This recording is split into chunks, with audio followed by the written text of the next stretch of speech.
교회, 하나님이 불러내신 하나님의 백성들을 하나님이 한자리에 모아서 하나님께 경배와 찬양을 드리게 하는 것이 교회입니다. 하나님은 이런 교회를 구약 성경에서는 성막이라고 부릅니다. 이스라엘 백성들이 애굽에서 나와서 홍해를 건너 40년의 세월 동안을 광야를 걸어갈 때 하나님은 성막을 짓도록 하셨습니다. 이 성막은 그 안에 그 성소와 대성소로 나뉘어져 있는데, 그 성막에 있는 대성소와 그 성소는 한마디로 하나님의 제사장들이 매일 하나님 앞에 제사를 드리는 곳이고, 대성소는 1년에 한 번씩 대제사장들에 의해서 예배를 드리는 곳이라고 하는 사실인 것입니다. 이 성소를 한마디로 교회라고 합니다. 한마디로 말하면 성소는 예수 그리스도의 모형을 한 구약의 교회를 의미하는 것입니다. 특별히 성부 하나님은 창세전에 자기의 백성을 구원한 백성을 불러내시기로 선택하셨습니다.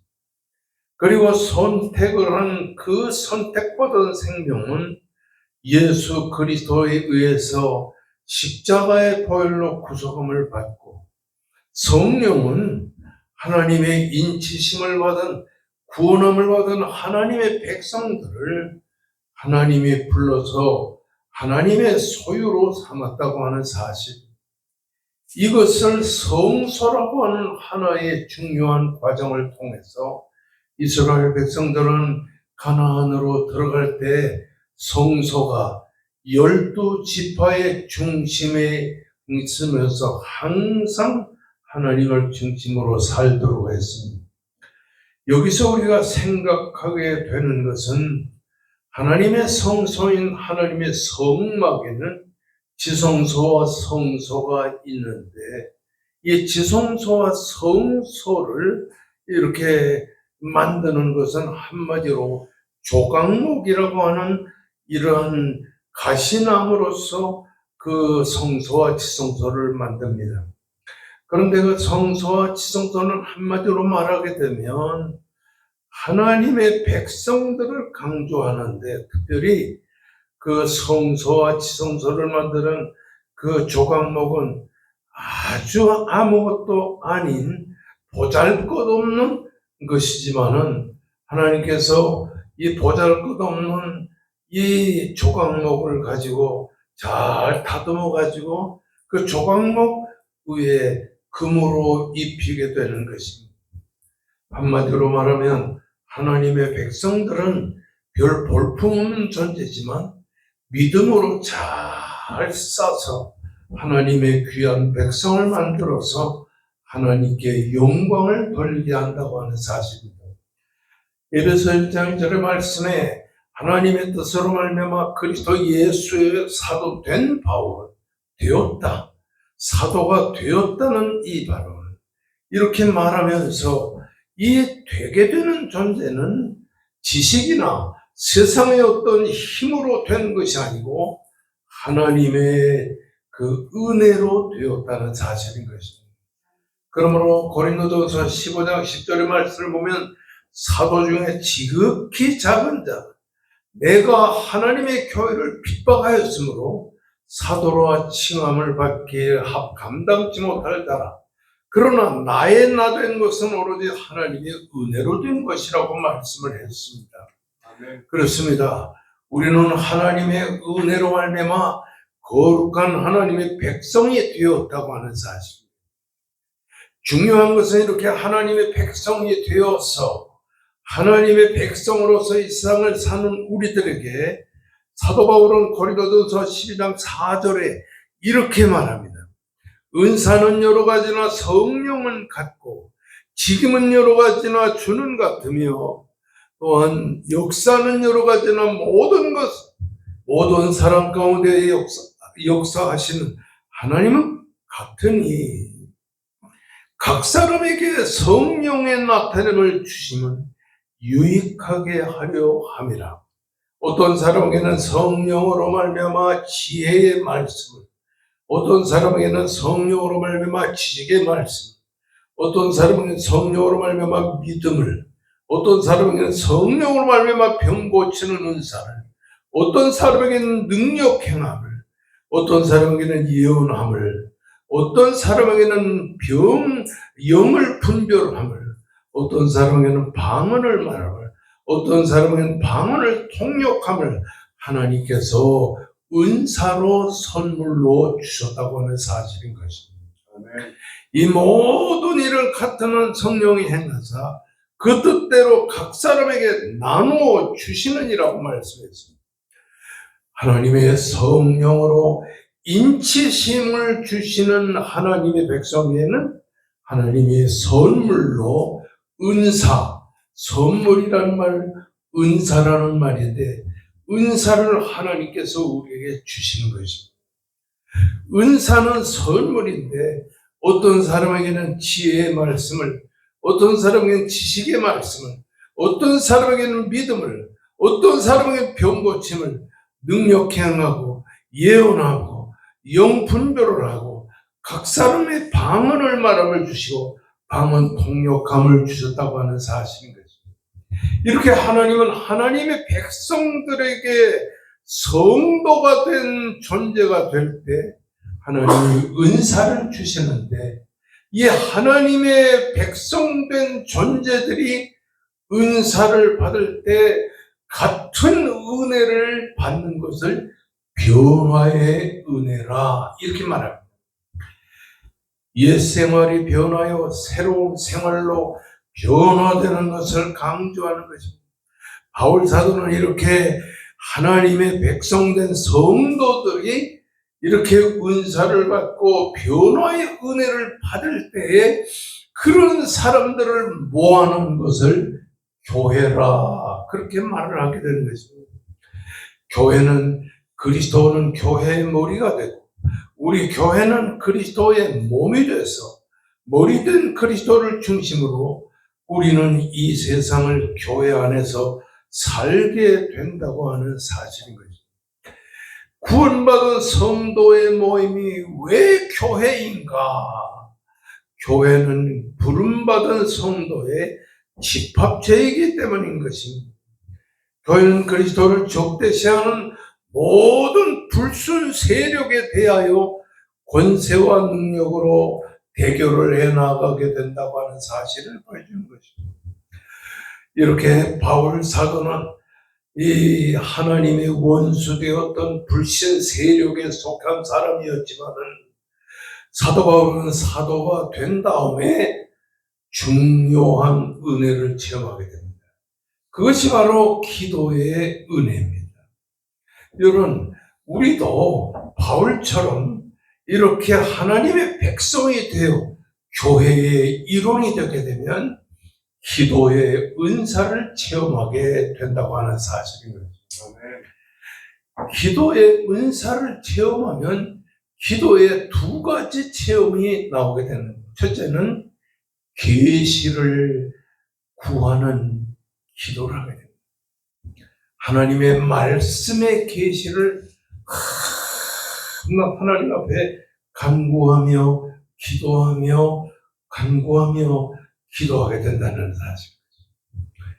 이 계시를 통해서 성도가 하나님께 간절히 하나님의 뜻을 찾게 되는 거예요.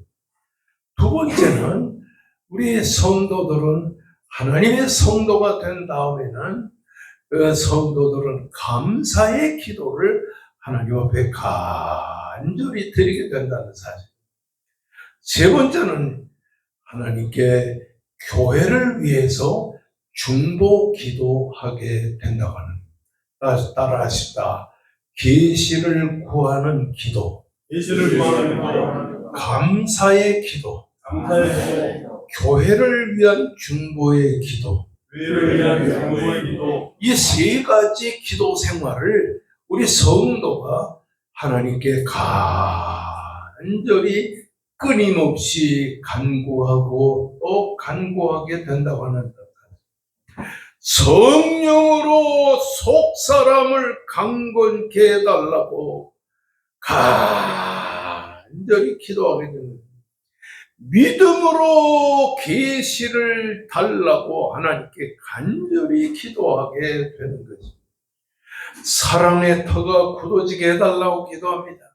지식에 넘치는 그리스도의 사랑을 알게 해달라고 기도합니다. 은혜의 충만한 역사를 달라고 기도합니다. 교회의 부흥을 위하여 하나님께 간절히 기도하게 됩니다. 이런 계시를 위한 기도, 감사의 기도, 그리고 교회를 위한 중보의 기도를 드리게 되면 성도들은 자연스럽게 목회자를 위해 간절히 기도하고, 목사는 새벽에도 밤에도 낮에도 기도하면서 자기가 담당하고 있는 교회의 성도들을 위해서 간절히 기도하게 된다고 하는 사실입니다. 아멘. 교회는 이렇게 기도를 통해서 힘을 얻게 되는 것입니다. 그러면 교회의 힘은 무엇인가? 교회의 힘은 하나됨에 있는 것입니다. 우리가 잘 아는 에베소 4장 1절에서 16절까지 쭉 보게 되면 에베소 4장 13절에 특별히 이렇게 기록되어 있습니다. 성도를 온전케 하며 봉사의 일을 하게 하며 그리스도의 몸을 세우려 하심이라. 이렇게 기록된 우리가 다 하나님의 아들을 믿는 것과 아는 일에 하나가 되어라고 합니다. 여러분, 교회는 하나가 돼야 되는 거죠. 저도 신림동에서 개척을 하다 보니까 막 그냥 기도를 하고서 간구하고 나면 그 다음 주일에 교인들이요 20명도 오고 30명도 오고 이렇게 오는데 전부가 다 호남 사람들만 오는 거예요. 나는 평안도 사람인데 호남 사람들만 오고, 또 경상도 사람도 가끔 한마디로. 그러니까 교회 전체의 그 교인들의 분포를 보게 되면 호남 사람이 70%가 넘는 거예요. 그래서 제가 아주 주목하고 중요하게 이렇게 생각합니다. 호남판 교회가 돼서는 안 된다. 이 목사가 평안도 사람이 맨날 기도하면서 교인들을 기도로 끌고 나가니까 호남 사람들도 기도만 하면 그냥 호남색이 하나도 없어져요. 그럴 때 문제는 뭐냐면 선거할 때 4년에 한 번씩 대통령 선거하고 또 그리고 말이죠 국회의원 선거하면 어쩔 수 없이 호남 사람들은 전부가 호남을 찍는 거예요. 그래서 저는 호남 사람들이 그러니까 아무런 말도 않고 그저 예수 중심으로 하나가 돼야 돼요. 아멘. 그래서 이 성경에 에베소 4장 13절에 믿는 것과 아는 일에 하나가 되자. 아멘. 믿는 것과 아는 일에 하나가 되자. 지금도 왕성교회는 한 65%가 호남 사람들인데 참 호남 사람들이 호남 색깔을 보이지 않고 열심히 신앙생활을 하는 것을 보게 되는 거예요. 여러분, 교회는 믿음의 하나가 되어야 돼요. 그리고 지식의 하나가 돼요. 하나님을 아는 지식, 그리고 성령이라는 지식, 그리고 믿음, 여기에 하나가 되어 교회가 힘이 있는 교회가 될 줄로 믿습니다. 아멘. 에베소 2장 14절의 말씀을 보면 그는 우리의 화평이신지라 둘로 하나를 만드사 원수된 것 곧 중간에 막힌 남을 자기 육체로 허시고, 아까도 말했지만은 에베소 4장 3절에는 평안에 매는 줄로 성령의 하나 되게 하심을 힘써주고, 성령 충만을 받으면 하나가 됩니다. 아멘. 호남 사람도 북위 사람도 경상도 사람도 이런 다 믿음으로 하나가 되는 줄로 믿습니다. 아멘. 따라하시다. 그는 그는 우리의 화평이시니라. 우리의 화평이시니라. 그가 누굽니까? 예수 그리스도를 말합니다. 우리의 화평이시니라 둘로 하나를 만드사 원수된 것과 중간에 막힌 담을 자기 육체로 보시고, 우리가 1950년 1월 4일에 6.25 전쟁이 발발한 다음에 6개월쯤 지나서 북한에서 피난을. 그때 제가 10살 되던 해에 아버지가 그랬어요. 자연아, 우리는 신앙의 자유를 찾아 남쪽으로 가야 된다.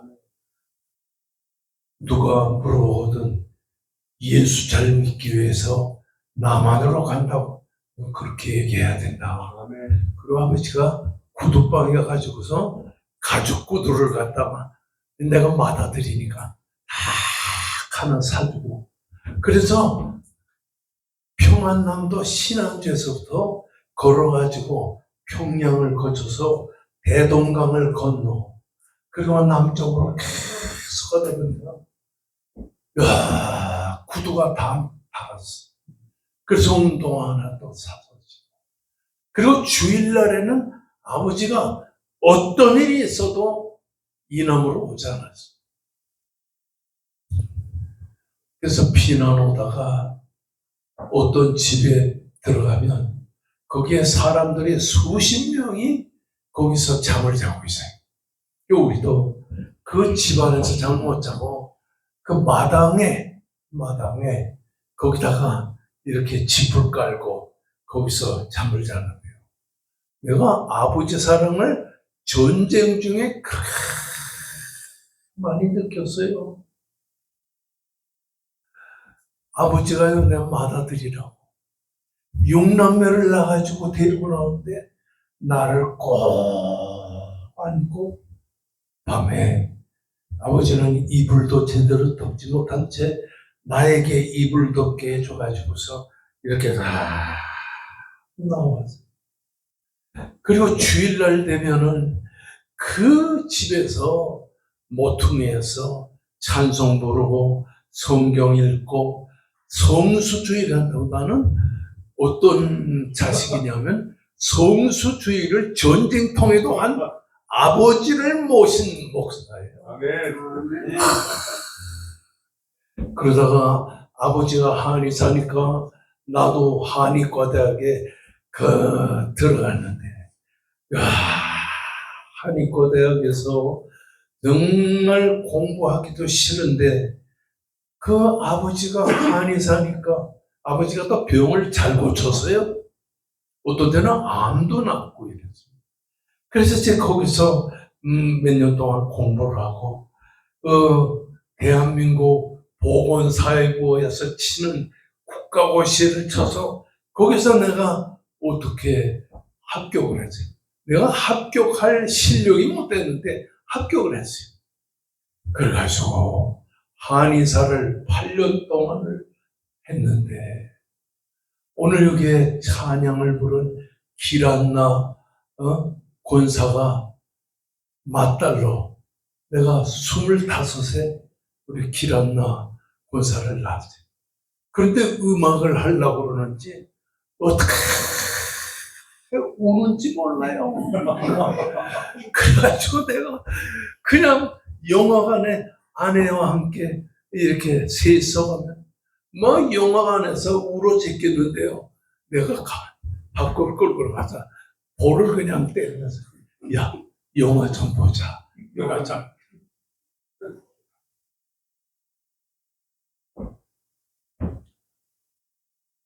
그 다음에 아들 낳고 딸 낳고 해서 3남매를 낳는데 세 번째가 참 이뻤는데요. 얘가 태어나서 며칠 만에 세상을 떠나고 지금은 2명이 내 자식이 됩니다. 요즘에도 눈 감고 기도하면 감사해요. 야, 곁길로 나가지 않고 딸도 아들도 딸은 대학 교수가 돼서 크리스찬 대학에서 신앙생활을 열심히 하고 잘 가르치고 그리고 아들은 목사가 돼서 목회를 열심히 하고 참 감사하다.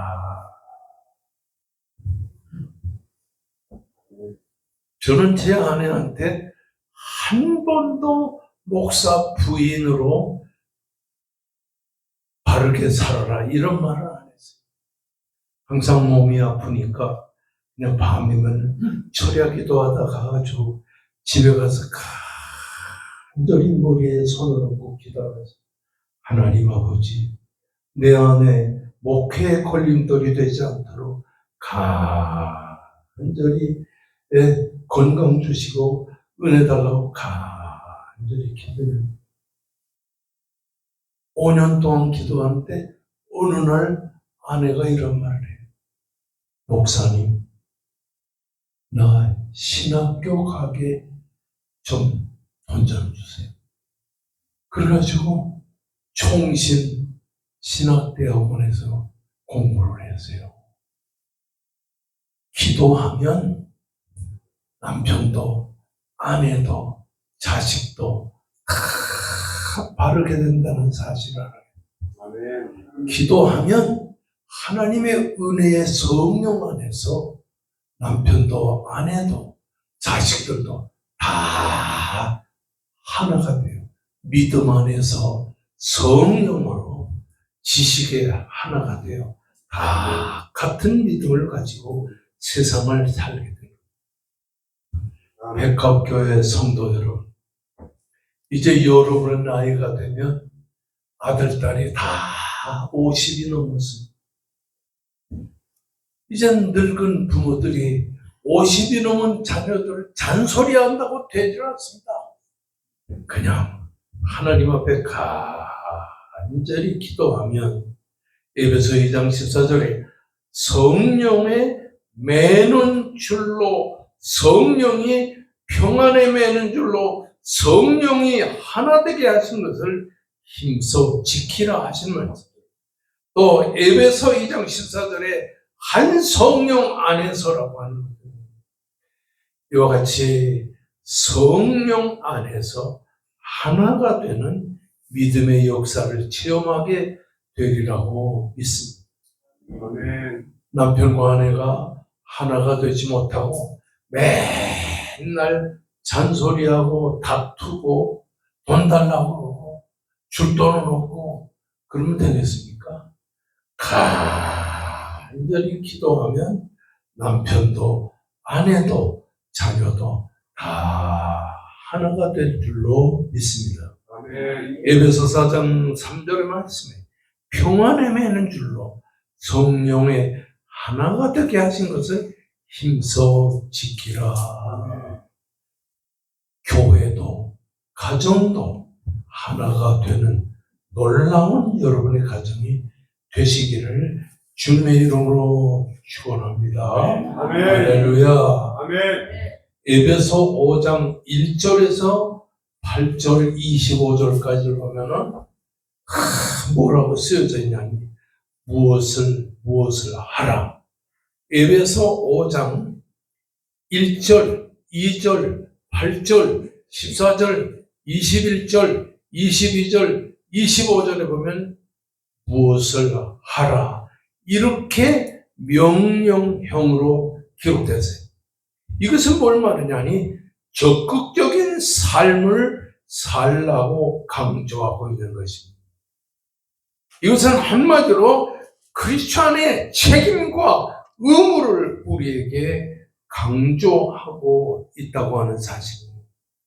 하나님의 자녀들이 죄악 세상에서 이렇게 살아야 된다는 사실을 크리스천의 생활 지침을 우리들에게 강조하고 있는 것입니다.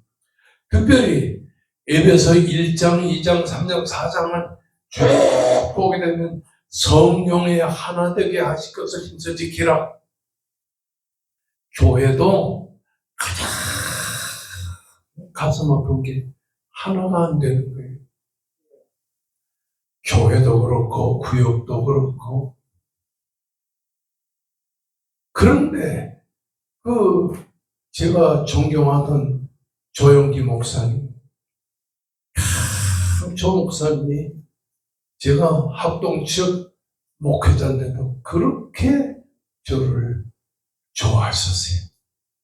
그래서 아마 그 당시에, 요즘에는 안 그렇지만 그 당시에 조 목사님 목회할 때 외부 강사로서 제일 많이 이 여의도 순복음교회 설교를 시킨 분이 저를 설교시켰어요.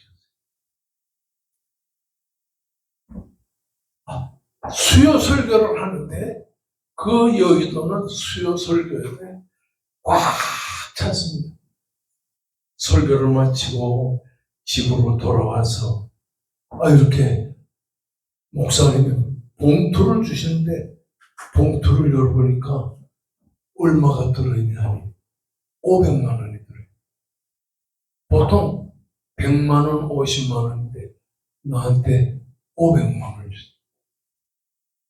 그래서 전화를 했어요. 그 부목사님.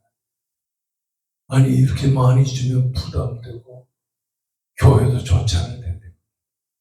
목사님, 조 목사님이 설교를 다 듣고 나서 500만 원을 드리라고 해서 500만 원을 드렸으니까 500만 원 잘 쓰세요.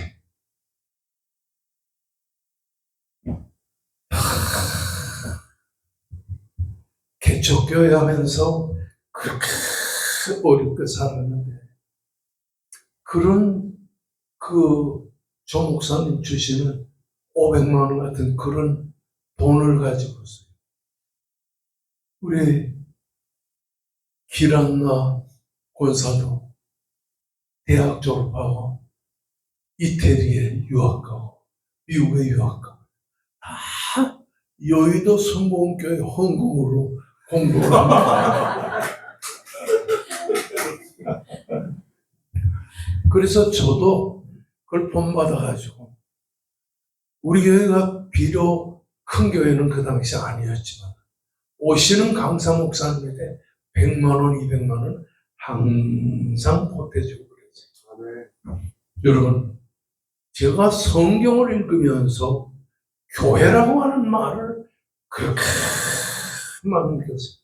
그래서 우리 교회를 어떻게 말했냐니 어린이 교회, 주일학교를 어린이 교회라고 했어요.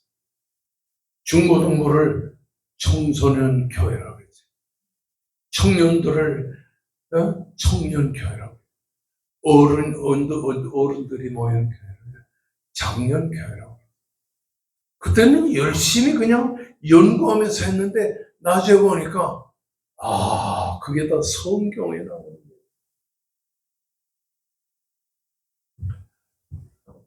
여러분 오늘 에베소 5장에 보게 되면 5장 22절에서 6장 9절까지를 보면 교회라는 말이 쭉 나오는데 그 교회라는 말 중에서 특별히 5장 6절에서 5장 22절에서 6장 9절을 어떤 교회냐면 가정교회가 나오는 거예요. 가정교회. 보통 가정은 가정이고 교회는 교회라는 이분법적 사고를 가지고 있는 사람들이 많이 있지만 가정도 교회다. 이거를 강조하고 있다고 하는 사실인 것입니다. 그래서 성도의 가정생활에 의무를 교회 생활의 의무로 강조하고 있는 에베소 5장 22절에서 6장 9절에 성도의 가정 생활은 교회 생활이다. 그래서 에베소 5장 22절에서 24절은 그 가정의 구성원인 아내들에게 어떻게 해야 되느냐. 에베소 5장 25절에서 33절은 남편들은 아내에 대해서 어떻게 해야 되느냐. 에베소 6장 1절에서 4절은 자녀들을 어떻게 양육해야 되느냐. 6장 5절에서 9절까지는 성도는 자기 일에 충성해야 된다는 사실을 거기서 강조했습니다. 구약은 신약의 그림자. 그래서 구약 성경에 보면 신약 성경의 교회를 거기 구약에 쫙 강조해요. 특별히 성경에 보면 레위기 18장 6절에서 25절까지 보면 하나님은 모세를 통해서 이렇게 말했어요. 너희는 고육지친을 가까이 하여 그 하체를 범치 말라. 나는 여호와니라. 그러면서 그 레위기 18장에 쭉 기록한 걸 보면 내 어미의 하체를 범치 마라. 아들들에게 어미와 육체 관계를 가지면 안 된다. 그 구약 성경에 그 시대를 살던 이방 민족들은 아들과 어머니가 성관계를 맺으면서 아주 음란하게 살았던 것을 봅니다. 그래서 하나님은 그 자식들에게 어미의 하체를 범치 말라. 그리고 계모의 하체를 범치 말라. 계모의, 그리고 자매, 아버지의 딸이나 어머니의 딸이나 집에서 타초해서 출생하는 물론이고 그 자매들의 하체를 범치 말라. 그렇게 얘기했어요. 그리고 계모와 아비가 낳은 딸을 내 누인이 하체를 범치 말라. 고모의 하체를 범치 말라. 이모의 하체를 범치 말라. 네 아비의 형제의 아내를 가까이 하여 하체를 범치 말라. 자부의 하체를 범치 말라. 형제의 아내의 하체를 범치 말라. 여인과 여인의 하체를 아울러 범치 말라. 그 여인의 손녀나 외손녀의 하체를 범치 말라. 아비가 생존할 때에는 그 형제를 취하여 하체를 범치 말라. 이런 내용이 쭉 기록되어 있는데 그게 무엇을 신약시대에 강조하냐 하면은 가정교회의 중요성을 우리들에게 보여주고 있다고 하는 사실인 것입니다. 아멘. 올바른 가정생활은 올바른 가정교회의 생활이라는 사실을 특별히 강조하고 있다는 사실을 강조합니다. 그래서 에베소 5장 22절에는 아내들의 책무에 대해서 쭉 기록했어요. 에베소 5장 22절에 보게 되면 그리스도가 교회의 머리 된 것 같이 남편은 아내의 머리라. 그렇게. 그러므로 아내들은 남편을 머리처럼 생각해야 된다는 사실을 쭉 강조했습니다. 그리고 특별히 에베소 5장 25절에 보면 남편들아, 이러면 너희 아내를 사랑하라. 남편의 책임은 아내를 사랑하는 것이라는 사실을 쭉 보여줍니다. 여기에 아내를 사랑한다는 말은 아내를 위해서 희생한다는 말입니다. 그 다음에 에베소 6장 1절에는 부모, 남편과 아내, 아버지, 어머니가 자녀들을 어떻게 해야 되나? 자녀들아, 너의 부모를 순종하라. 너의 부모를 순종하라. 에베소 6장 4절 말씀 보면 아비들아, 너의 자녀를 노엽게 하지 말라. 너의 자녀들을 주의 교양과 훈계로 양육하라. 그리고 6장 5절에서 8절까지 보면 그 집에는 종들이 있을 거 아니에요? 종들아, 너의 주인을 순종하라. 육체의 상전에게 순종하라. 왜 바울 사도가 에베소에서 종들에게 주인에게 순종하라고 했나? 그 에베소에 살고 있던 그 에베소라는 도시는 소아시아의 가장 중심을 이루는 큰 도시였습니다. 그런데 그 에베소에는 로마의 사람들이 많이 와서 살고 있었고, 그리고 그리스인들을 위시해서 아시아에 많은 사람이 살고 있었어요. 그 당시 로마에는 100만 명의 인구가 살고 있었는데 그 100만 인구 중에 30만이 로마 사람이고 70만이 전부 이렇게 노예로 전쟁에서 잡아온 이런 타국의 사람들이 노예로서 살았어요. 그렇기 때문에 그런 로마의 영향을 받고 살고 있었던 에베소에서도 주인 집에는 노예가 많이 살고 있어요. 그러므로 종들아, 너의 육체의 상전에게 순종하라.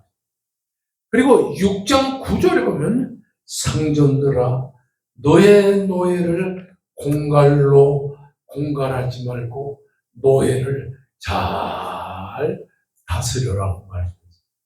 그래서 바울 사도는 이 에베소 5장, 6장에서 아내들, 그리고 남편들, 자식들, 그리고 아비들에게 자식 양육함을 종들과 상전들에게 어떻게 가정생활에서 잘 섬겨야 되는가를 통해서 가정교회의 모습을 우리들에게 보여주고 있는 것입니다.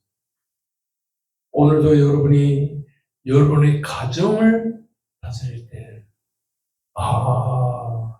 우리의 가정은 가정만이 아니라 가정교회다. 그러면 교회의 머리는 그리스도. 우리들은 교회의 몸이에요. 그러면 우리는 교회에서 그리스도를 머리로 해서 주님을 중심으로 생각하고 생활을 해야 되는 것입니다. 지금으로부터 1930여 년 전에 쓰여진 이 에베소서를 통해서 오늘날 우리의 가정을 어떻게 섬겨야 될 것인가?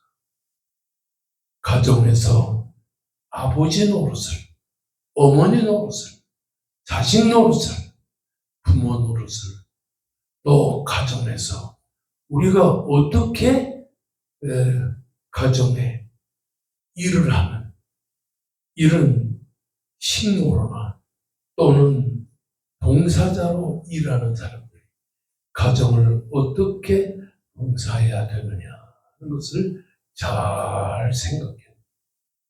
제가 잘했다는 건 아니지만 우리가 결혼해서 성장할 때만 해도 가정에 신호들이 있어요. 어렵게 살았죠. 그때 저도 교회에 이 전도사노를 하고 있었을 때, 그리고 아버지한테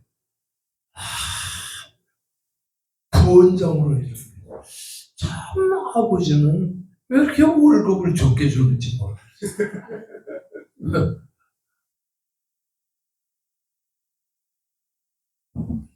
아버지는 우리 사촌형, 지금 서울에서 한의원을 하는데 잘 삽니다.